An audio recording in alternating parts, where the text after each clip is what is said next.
Friends, computer అనగానే మనకు ఏమి గుర్తొస్తుంది? స్కూల్లో డ్రాయింగ్ వేసుకున్న రోజులా?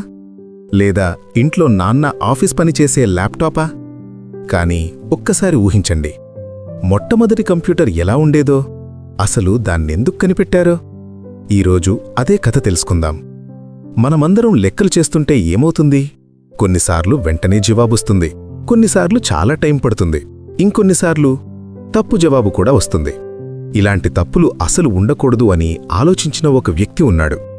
ఆయన పేరు చార్లెస్ బాబేజ్. 1812-1813 సంవత్సరాల మధ్యలో మనుషుల బదులు యంత్రాలే లెక్కలు చేస్తే ఎలా ఉంటుంది అని ఆలోచించాడు చార్లెస్ బాబేజ్. అలా ఆయన ఒక అద్భుతమైన యంత్రాన్ని తయారు చెయ్యాలని నిర్ణయించుకున్నారు. కానీ సమస్య ఏంటంటే డబ్బులు సరిపోలేదు, టెక్నాలజీ కూడా అప్పట్లో చాలా లిమిటెడ్. అందుకే మధ్యలోనే ఆ పని ఆగిపోయింది. కానీ చార్లెస్ బాబేజ్ వెనక్కి తగ్గలేదు. కొన్ని సంవత్సరాల తర్వాత డిఫరెన్స్ ఇంజిన్ 2 అనే యంత్రాలను రూపొందించి సొంతంగా లెక్కలు చేసే మెషీన్ను తయారు చేశాడు. అలా కంప్యూటర్ ప్రపంచానికి పునాది వేశాడు.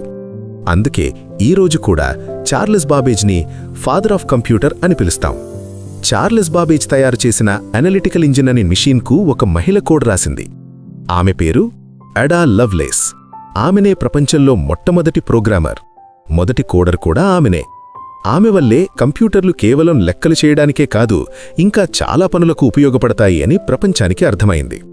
ఇప్పుడు మనం ఉపయోగించే కంప్యూటర్లు ఎలా ఉన్నాయి? టేబుల్ మీద పెట్టుకునే డెస్క్టాప్, బ్యాగ్లో పెట్టుకునే ల్యాప్టాప్.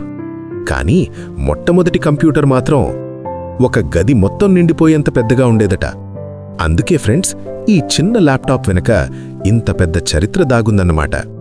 ఇలాంటి ఇంట్రెస్టింగ్ స్టోరీ మీకు నచ్చితే మన ఛానల్ని లైక్ చేసి సబ్స్క్రైబ్ చేసుకోండి. మళ్ళీ మరో అద్భుతమైన కథతో కలుద్దాం.